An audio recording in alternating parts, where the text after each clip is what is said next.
I'm delighted to welcome today Calvin Niles, who is a communication coach, and you also do storytelling, don't you, Calvin? Very interesting. Your voice is delightful, so I know the listeners are going to really enjoy listening to your story. Thank you so much. Yeah. Sometimes they call me the mindful storyteller because I like to imbue a lot of my communication with mindful teachings and principles. I think it helps people to boost their confidence and get a bit clearer on their story and what they're talking about. Yeah, because people think in pictures and kind of they visualize things. So when you have a story that brings life to the picture, it kind of makes it easier to understand, doesn't it? Absolutely.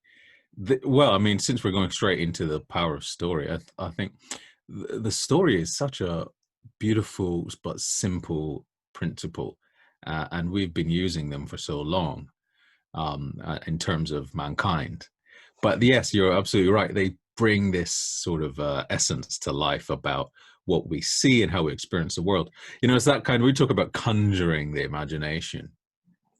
You know, we are pulling on something that was already residing in all of us and building a picture of it so as to contextualize meaning, so as to make it understandable for the listener. We contextualize meaning in our lives from the stories we also tell ourselves.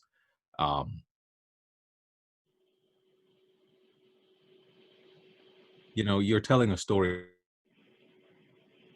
all the time, and we can write our story or rewrite our story as we wish to have a more positive or constructive effect on the way we're living. It's amazing how many people kind of put themselves in a box and think, oh, I can't do that. But with a bit of imagination and help from a coach such as yourself, you can help kind of, a lot of people call it reframing, don't they? Reframe maybe what's happened to them or what the plans are that they want to envisage. They think perhaps, oh, this is my plan, but oh, it's too big for me. And, you know, what right have I got to wish these sorts of things? So I guess you must come across that type of thing quite often with clients. Yeah. So what's really interesting about what you're just talking about and the reframing, I call them perspectives, but we're all meaning the same thing. When I help people to tell their story, a lot of my clients are business clients, but a lot of the foundational work, which is why I'm really pleased to be talking to you as, you know, somebody who's about healing, health, and wellness, is that before you even get to the expression side, before we as people even start to share and tell our story with others, we have got to look inside. And so what are we telling ourselves, right?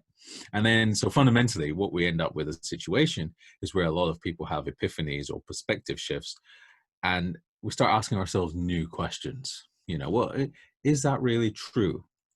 Is what I've been saying to myself all along really true? And has that been a limitation for me, or you know, has it been a hindrance, or has it been helpful? And there comes a degree of being able to step back from that. And I think that's where, and particularly for maybe some of your listeners who are into wellness and recovery and so on, that's where a lot of the freedom comes and a lot of the opportunity to heal, because we're able to change that perspective, as you say. So yeah, so absolutely, there is there's a big internal dimension for those people who sometimes don't even expect it, you know.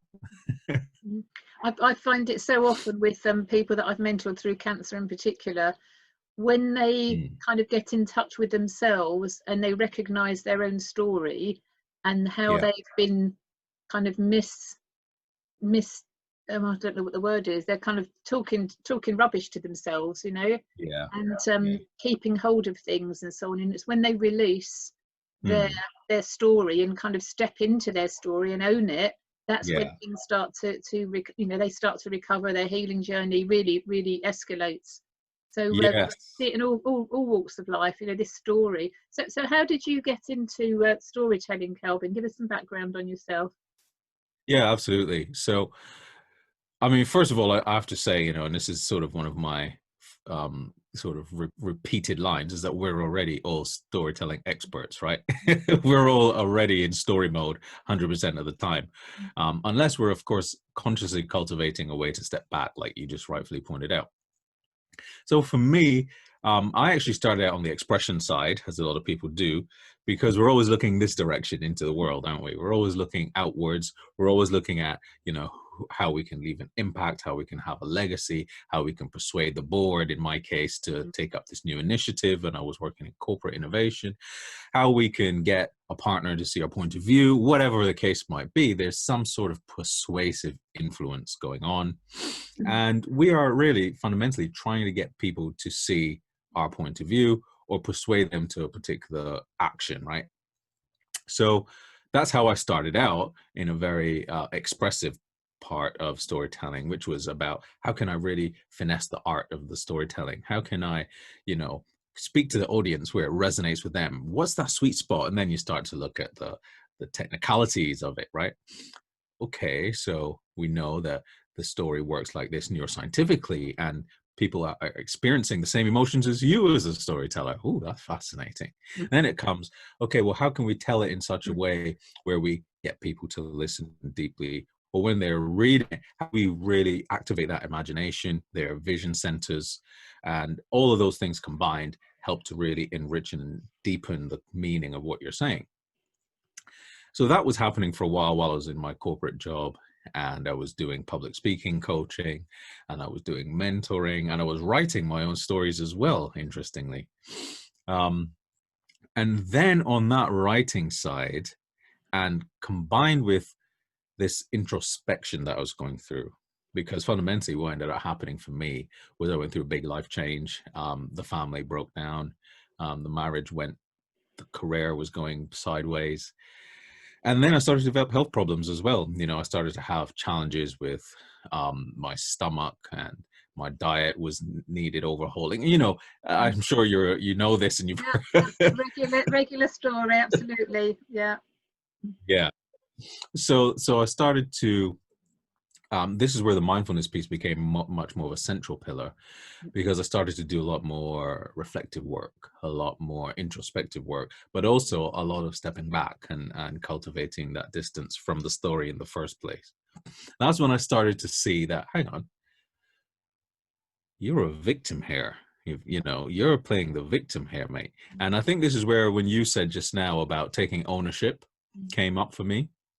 It's like, well, own everything that is your reality right now. Where are you? Where are you standing? How did you get there? It's your own two legs that took you there, right? It's your own decision to turn left instead of right. And your feelings are only yours and nobody else's. So then I started to write the story in a very different way. I started to become aware of my own story. And I realized that there was a combination here of, what are you telling yourself? But then what are you telling the world? And then once those two things come into harmony, once those two things come into balance, or should we say we shine a greater light of awareness on what we're telling ourselves, and then we can then express ourselves in a much more authentic way, then not only does the impact increase, but also there's more harmony and capacity for healing, right? There's much more potential for us to overcome, let go, forgive, and release all of these stresses that are causing us these ailments. You know, on ourselves, aren't we?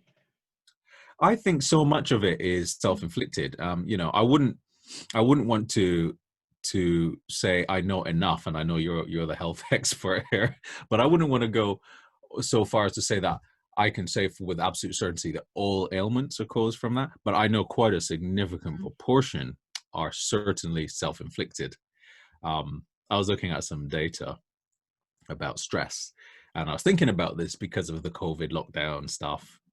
And you know, in the American Psychological Association was saying, you know, some of the biggest causes of stress are financial worries, work worries, relationship worries, and so on. And then I thought, oh, I wonder what we're saying in the UK about this. So I went over to the health and safety executive, particularly, of course, they focus on workplace stress. And they found that people in the workplace, the biggest stressors tend to be lack of control of their activity. Some of the things around bullying, the relationship with their boss, lack of communication and understanding of their job role. And then when I began to see there was so much in there about relationships, right? So much in there about relationships. What is the boss telling me? I don't know what my responsibilities are. So much of the relationships I find are intertwined with communication. And this is really where I think a lot of opportunity exists to liberate ourselves from some of our ailments, some of our limiting stories, and also to build empathy with each other. Build empathy with each other, which can then really help us to open and create that space for recovery, healing, and so on. Absolutely. And a few things you said there that resonated with me too, because you said about what we're telling ourselves and what we're telling other people. And I can tell from the behavioural profiles that I run that I can tell how somebody is behaving to the outside world versus who they are themselves. And it's written all over, like a red rag. I can see it immediately. And as a result of the difference in behaviours between your true style and the public mask that you're putting on and hiding behind, that difference is where we get lots of illnesses, and certain types of behavioural styles are more prone to do that than others. And I can tell the likelihood of somebody being ill. I can tell if somebody is ill already and what they're likely to be suffering from, all from a behavioural profile. But it all starts, as you said, in the corporate world, where we've got all these pressures, and the pressures are increasing. Every year there's more and more pressures. And you mentioned about the surveys, the statistics. Again, every time a report is run by the chambers of commerce and various other organisations, something like 75% of people are unhappy in their role. So they're at home, happy. Hopefully, they go to work, they put on a uniform or a suit, whatever it is, and then turn into somebody else. And that stress and strain is huge, and because they're running parallel stories. So their home story is different to their work story. There's different maybe to their family relationship with outside members of the family, and so on and so forth. So what were you doing in corporate, Calvin? So before I left, I was working in corporate innovation, and it was actually okay. But I did a lot of things. First of all, before I even got there, I worked in the transport sector. Worked for a rail organization. I worked in the commercial section, the operational section of management.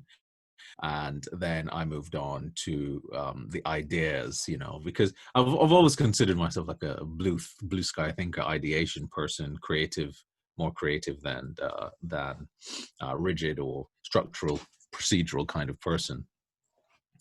And you're absolutely right. There is that dissonance, I suppose, that arises in people. And it's fascinating to hear that the disc profiling that you do can show that up in the results. I actually had a friend who used to, I'd sometimes you need some advice, bounce things around with people. And I called up a friend of mine and I said, look, what do you think of this? And he says, listen, we all wear multiple hats. He said, sometimes you're a dad, and you're wearing your dad hat. Sometimes you're in the office and you're wearing your managerial hat.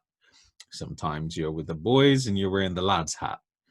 And it varies, And I said, but something doesn't really feel right about that for me. And he said, but that's just the way it is. And I later started to read some fascinating works by a man called David Hawkins. And I love his material. He's a big influence on my perspectives that I have. And I just appreciate the work that he's done for us, the world, right?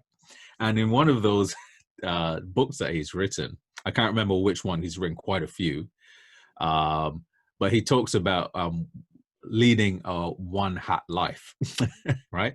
Leading a one hat life. And he says, your objective really is, everybody talks about wearing these multiple hats. He says, actually, really, your biggest level of happiness, freedom comes from wearing one hat. The hat that you wear when you're in your home versus when you wear with your friends versus when you wear at work, it's the same hat. Once you wear that hat and you're living a one hat life, then that dissonance, that conflict inside that you're just describing just disappears.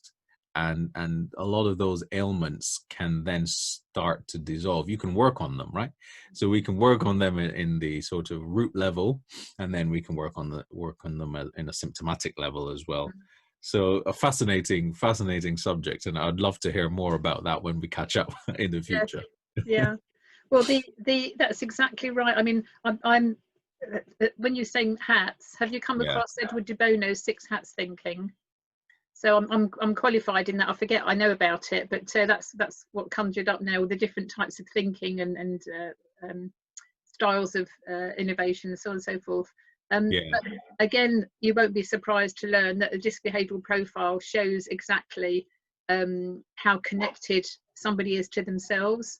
And what we want to see, we come up with a series of graphs, and we want to see all the graphs the same, whether somebody's in work, you know, in private. We want to see all the graphs looking the same, and it so rarely happens. And it's as you described, one hat. What you see Yeah. is what you get, whether Yeah. you're, you know, with the lads or, you know, with your family or girlfriend, boyfriend, whatever it is.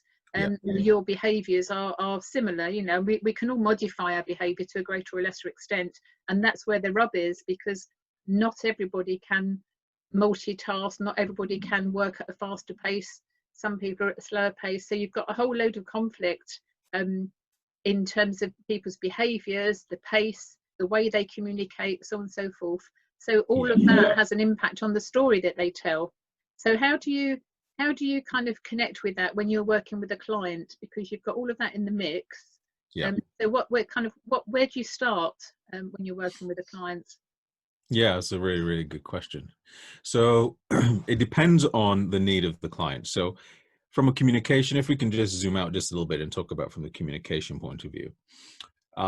If somebody wants to share their story, tell their story, they want to change their story, figure out the narrative, and so on. I could work with people one-on-one, which often I do work with a lot of solopreneurs one-on-one. And they tend to be socially conscious. And what I mean by that is they generally tend to have certain interests, right? They want to make the world better. They believe in personal development and self-development. There's a degree of awareness already there around self-improvement. So they take that into their business, and they're very open to doing the kind of introspective work at the beginning, the inner work, before we go into the expression side. And that helps to, like you say, to smoothen out that dissonance, to bring that authenticity to our communication. When people start to work with me, the first thing we do is we try to step back. And this is where I like to bring in the mindfulness piece. So there will be some meditation work for people who are open to it, to really just cultivate that stilling of the mind, right? There's so many voices in our head. I like to call this the inner narrator, right? So we've got different voices going on inside, but there's one true voice, the inner narrator. That's your true voice, which is ultimately the thing that leads and guides you to wear one hat, right? So this inner narrator then is somewhere in there. Where is it? Don't know. You know, inner narrator, sometimes I call it the silent narrator, because it's paradoxical. It doesn't always appear to someone as a voice. Sometimes it appears to someone as a knowing, right? But we use language and expression so closely correlated to the voice, we could say that it has a voice. So we call it the inner narrator.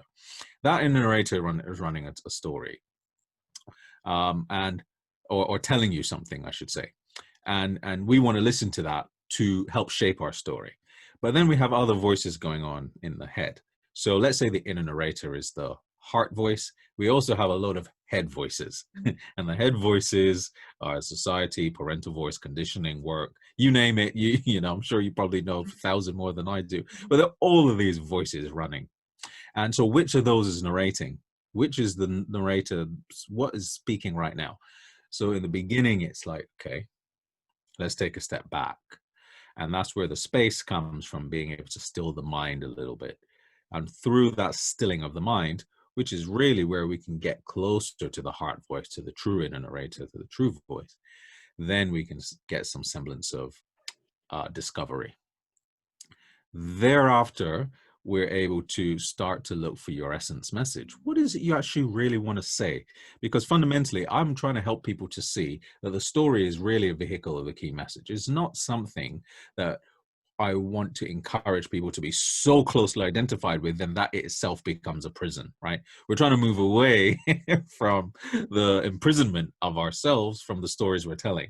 So in order to do that, we have to see that they are stories. And we have to be comfortable to know that we're choosing these stories actually consciously. So then we then become conscious storytellers as opposed to unconscious storytellers.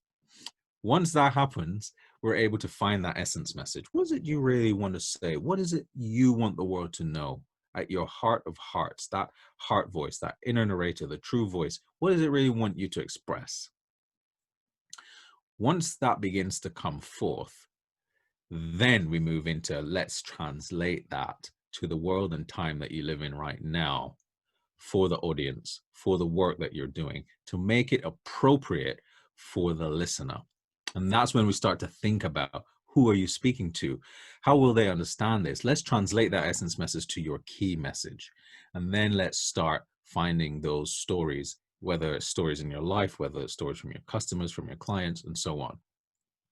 But that's not always everybody's problem, right? From a communication point of view, sometimes let's say if you have a big corporate or a large organization, and you're not really, we talked about the HSC, health and safety executive stress and so on. You're not really communicating well with your team. You're not really understanding what the people in your team actually want, what their needs are.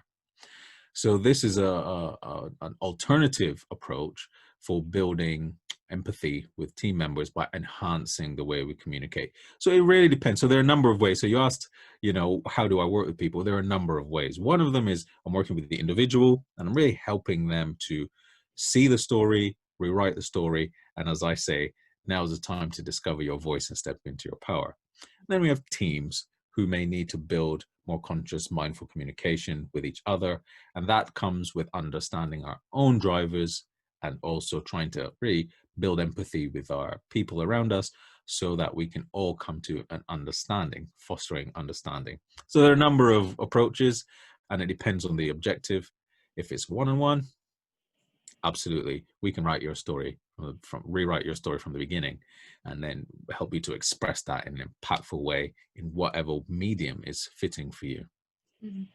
It sounds really interesting. I bet you've probably got lots of stories on how people, maybe thought in this way, but then ended up speaking in another way and so on, because it's linked with limiting beliefs as well, isn't it? Because we tell ourselves stories. For example, when I'm looking at myself on the screen here and I can see my ears, for years and years, I'm in my 60s, and for years I thought my ears stuck out. When would they do, but their ears, but for years I would read a book with my hand over my ears and my elbows on the table. This is how I would read a book, with my hands across my ears, and I'd turn the page and then put my hand back and turn the page and so on. So my story was my ears are big, and so that affected my hairstyles, even the way I read a book. It seems ridiculous now, but when I had cancer and I shaved all my hair off because I wanted to be in control and take ownership rather than somebody else doing it. I thought, well, I had great fun with scarves and all sorts of malarkey that I was doing. And when my hair came back, I've purposely kept it short because there is. So what, so I changed my personal story on, something like that. So even a little part of your life can have an impact, but it's a story, isn't it? Whether it's a work story, whether it's a personal relationship thing, whether it's a limiting belief, it's a story, full stop. Absolutely. And I think that's really beautiful example you've just given.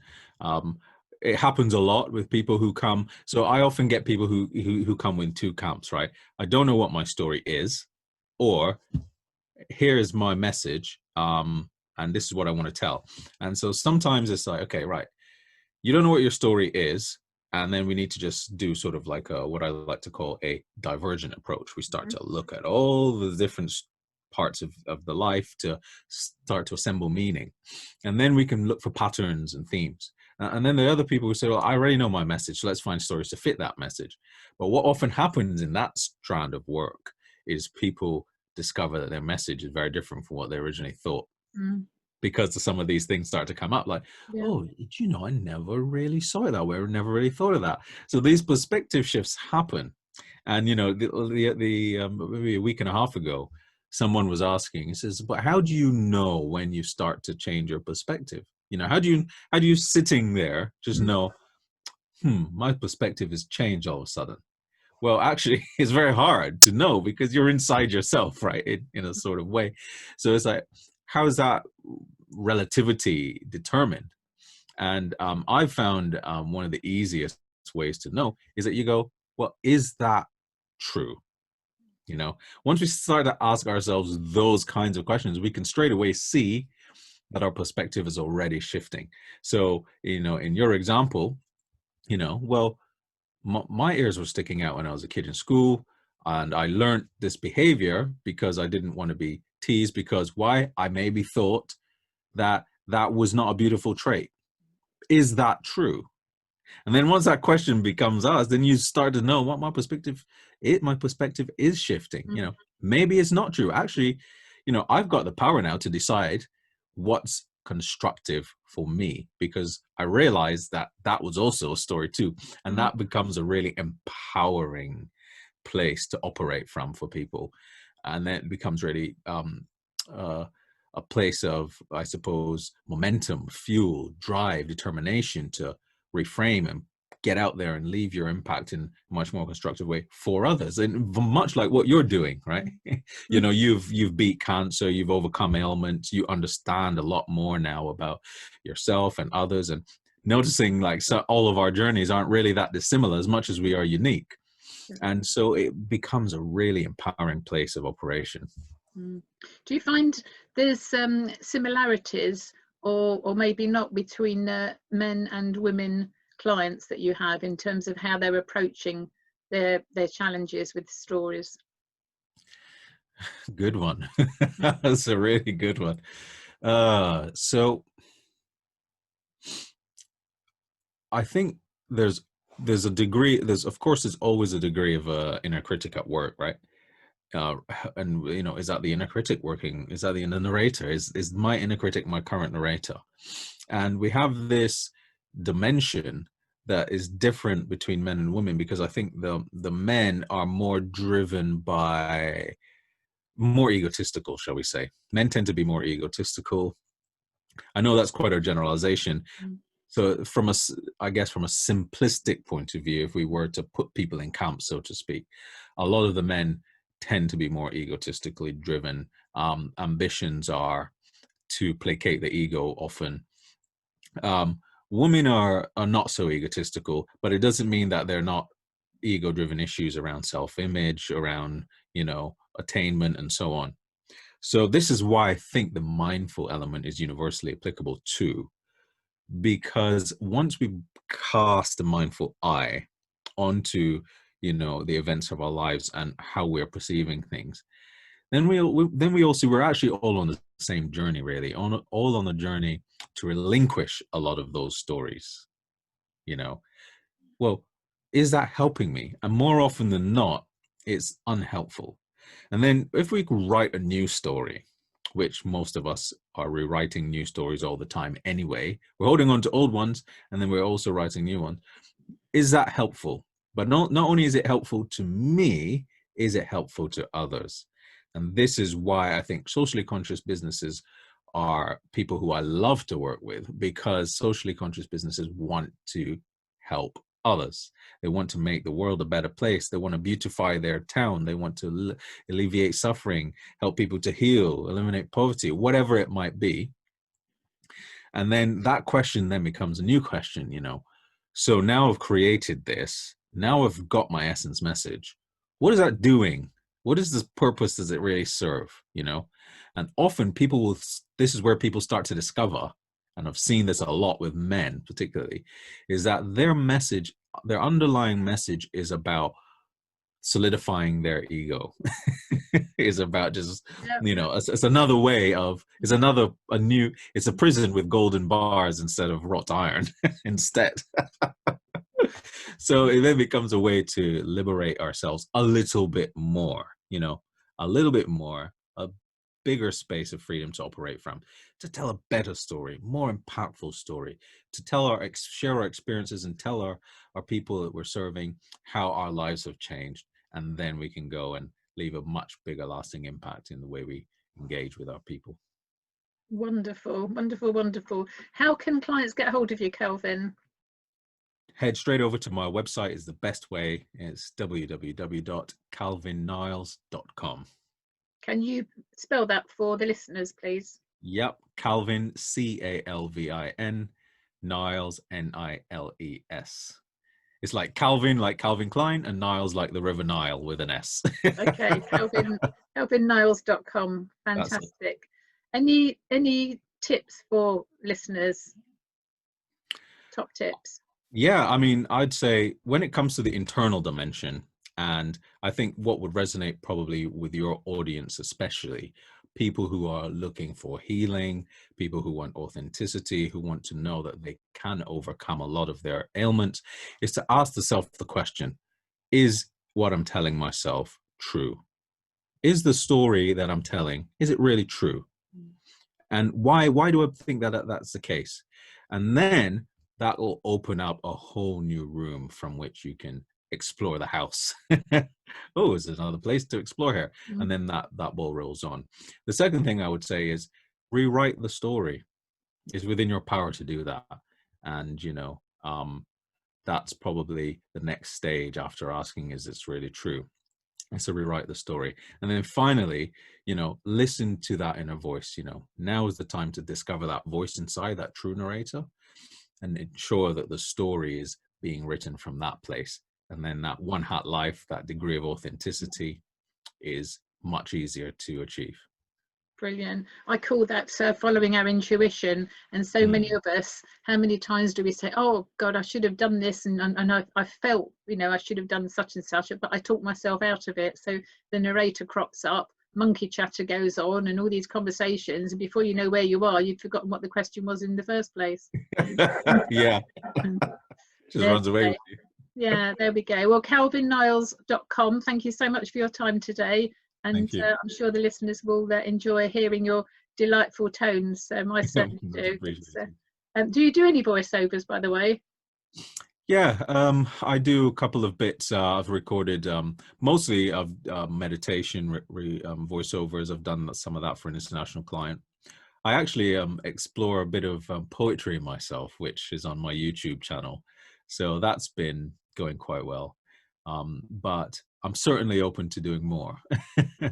Cool. Okay. Kelvin Niles of calvinniles.com. Thank you so much. Thank you so much.